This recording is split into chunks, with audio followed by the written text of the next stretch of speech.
تناف أمني أرومو وان ديمو جرو لا وان أركو جرو أسني أجر أرومياك آمان الرألة جرى ملأ قلبين كينيا في أنن تينيا تجرتي warri garii immoo kagabbaatanii Oromiyaan hin diigamtu hin gurguramtu maal jettan bakki isin jirtan sanuu gurguramte Oromiyaan over 45% gurguramte almost 15 over in gurguramte garuu ummataan falmadhaa jechuu diddaarra Oromiyaan hin diigamtu Oromiyaa tiisu jiraat atuu tiifamuu qabda Oromiyaa tiisuu dhiisi matummaan keetu warri kas jettan jechuudha ummata onnee keessatti hin ajjeesina karahan in dargaggoonni footoo kaatanii mamaxxansitan gartee akka faashinaatti warri kuma tokkoon saba gurgurtan kuma lamaan saba gurgurtan ka boodarra itti seenaa utaa'u dargaggoota kana maaliif biitti hegeree dargaggootaati arra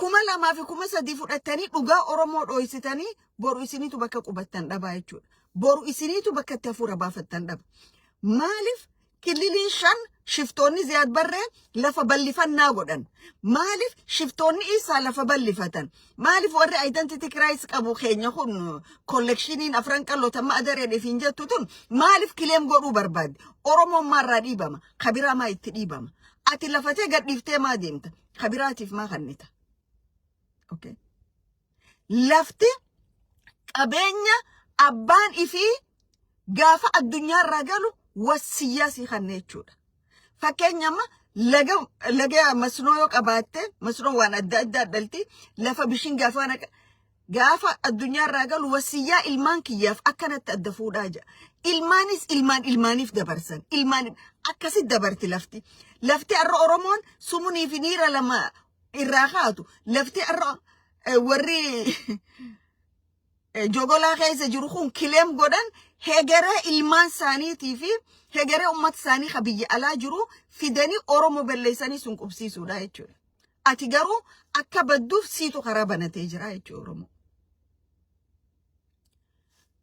dhiyootan maariin isiniin jedhe lollimma shiftoonni isaa loltoonni ma shiftoonni isaa gadabursirra godhu jiran yoo achii dhume Oromiyaa deebitiin dirreedhaa deebitiin isiniin jedhe qawweentun shiftichi ilkee qoraa kashinniilee irraa dubbate maal jeeree dheengadda gaafa tagadabursiifinne Oromoodhaa sitti deebinaa jedhe isaan hidhatanii jiran kililii shaniitu hidhachiisa Jabuutiitu hidhachiisa because land claimii jira hayaawashii gadi ati Oromoo waa takka harkaan qabdu because ati mootummaan ati xiyyeettus ati gabraas hin jedhe okay khasi keessa qubatus lootee galtoonni Soomaalii ati lafan qabduus hin jedhe hegereen teetifi hegereen ummata naannawa sanii maalta tokko Shimallis Abdiisaa bulchaa naannawa Oromiyaa keettan warra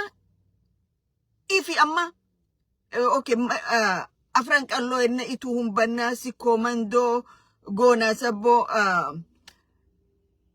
raayyaa asaboo enne akkasumatti macaatuu lamas jennaa jechuudha Shimallis macatee tuulama wajji dhalatee obboleessa tuulamaa ta'ee arra tuulama lafarraa duguugee alagaadhaaf gurguraa jiru Shimallis Abdiisaati namni akkas godhe obboleessa isaa ati maal sii godha what do you expecting from him Shimallis arra lafa tuulamaa dhiisi qabrii tuulama irratti awwaalamee gurguraa jira maal sii godha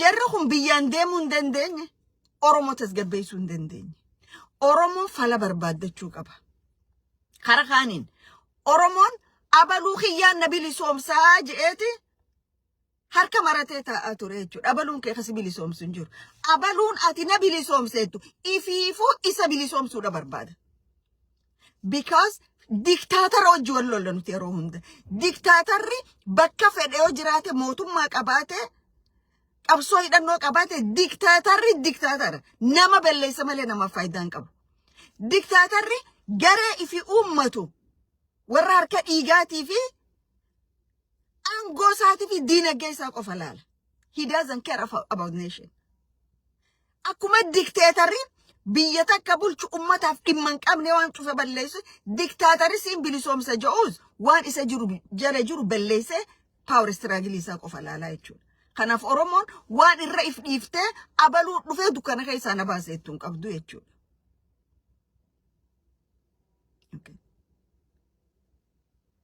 Kanaaf ummanni Oromoo akka ummataatti akkuma kalee bakka jirru bahaadhi akka baaki bawwali iyyinee Finfinneen ta Oromooti yenne arra deebinee ilaaluun nurra jiraata. Lafti Oromiyaa bahaa ummata siiti miti lafti siitilleen Oromoo biraa galata qaba. Akkana dhiigammadaa ji'ee jiraatu Rabbi lubbuun nu agarsiisu du'u Rabbi rahmataa godhuufi.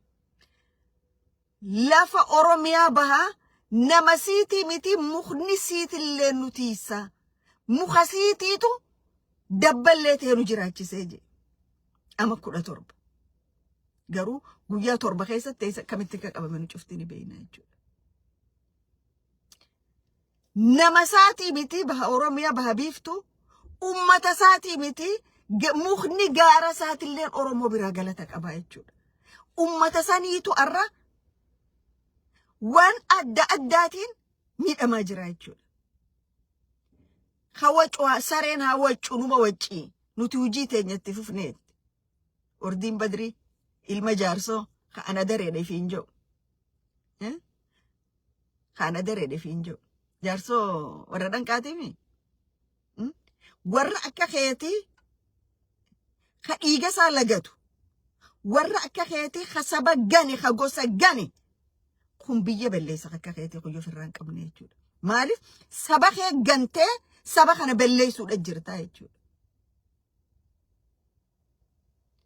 Warri ol baatanii inni kana godha warra biraa maaltu ne warra Harargee dhiyaafa maaltu ne Harargee kana keessa gaafa Finfinneen rakkoon Finfinnee kaatu maaltu ne warra Matakkal warra Goojjam Matakkal Oromoota Matakkal maaltu ne Finfinnee dubbatan Oromoota Walloo Kamisee maaliif Finfinnee dubbatan Oromoonni Cinaasanii Focaalee maaliif Finfinnee dubbatan waan laftitu lafa Oromootaatiif. Warri rakkoo namicha baandaa kana dubbachuu jiru gochaa inni nama godhu jiru waan Oromoo ta'aniif. Bakka fedhattaa dhalatu Oromoon Oromoodha jechuudha. Oromoon kana dur irra walii galee bakka feete dhaladhu Oromoo ta'uu kee qofaatu mirkaneessaa jechuudha. Kanaaf ummanni Oromoodha. Wanni ati na bilisoomseettee eeggattu ifiifuu bilisoomu waan qabuuf matummaan saatu gabrummaa diktaatara nama tokkoo jala jira abbaa irree nama tokkoo jala jira waan ta'eef ummanni akka ummataaf fala barbaadda. Naaf gala ummanni tokko yoo nama dura deemu hin qabaanne nama waa isaa godhu hin qabaanne isa wanni godhu galman gahuu jaan si keessaa baasaniis si keessaa bahan samiirraan dhufu lafa keessa waliin burquu jechuudha. Si keessaa dhufu. Kanaaf wanni ati eeggachaa turte imimmaan narraa haqa ifa bilisummaan nagarsiisachaa turte kaampii nama tokkooti. Kaampii nama dhuunfaa tokkooti. Maraataa ganamaa galgala gabbee hawaasa arrabsuuti. Maraataa ganamaa galgala gabbee waan nyaate nyaanne jiru. Maraataa ganamaa galgala ifii hatee namaan hattuu jiru. Maraataa ganamaa galgala faradee namaan faradduudha jiru. Akkanaati ka kiiloo 4 jirus kana ka gaaraasiin bilisoomsa jirus kana jechuudha. Amala wal fakkaatu qaban. Kun Oromiyaadha diiga kan zooniilee waraanaa diiga. Kun Oromoodha ajjeesa kun ammoo wal ni beeknaa miti. Kanaaf an amma kana gubaa jiru waan Oromoon keessa jirtu. Waan bahni biiftuu keessa jiru. Asii rasaasa isaatiin asii rasaasa shiftaa Ziyaad Barreetiin asii warra amma identity crisis qabu kana. Mee mootummaa naannoo Oromiyaa warri jettan yookaan shamarran keenya bebbereedoon biyya bulchineettan niin harka dhiyoo tana boombaa faa dhaqanii eebbisanii bishaan waan namni godhu dhaqanii eebbisan. Ifi waan isaanii kenname baajata isaanii kenname uummata waa godhaa jiran bakka isaan geessan namni beeku hin jiru. Bakki isaan geessan namni beeku hin jiru. Garuu ka ummanni biyya alaa ummata isaanii jaalalaaf rakkoo ummata isaanii harkanii ummatuma kanaaf mee waan dandeenyu goona jiran dhaqaniiti muranii jechuudha waanni. Sila isiniitu san godhuun isinirra ture jechuudha. Cunduroota Oromiyaa bahaa bulchu. mee amma dubartoonni Oromiyaa bahaa bulchitan rabbitti isin qabe mee adaree biyyoo dhaqaa mana hidhaa adaree biyyoo gurbaan identity crisis qabu kun gurbaan ilmi jaarsoo warra dhanqa ka'anarra adareedha Joordiin Badrii kun waan inni Oromoo mana hidhaa adaree biyyoo keessa godhu jiru deemaa laala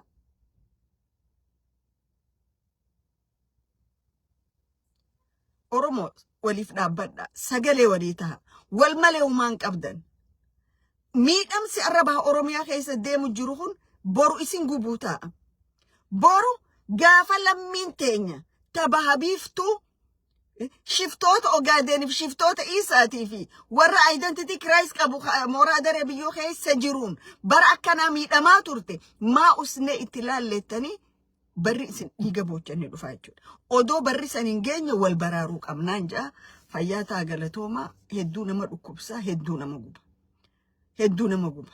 Oromoon watakkeetti intalti dubartii takka yookaan jaarsaan kaatii jedhan jaarsaanii bakka guddaa geessi.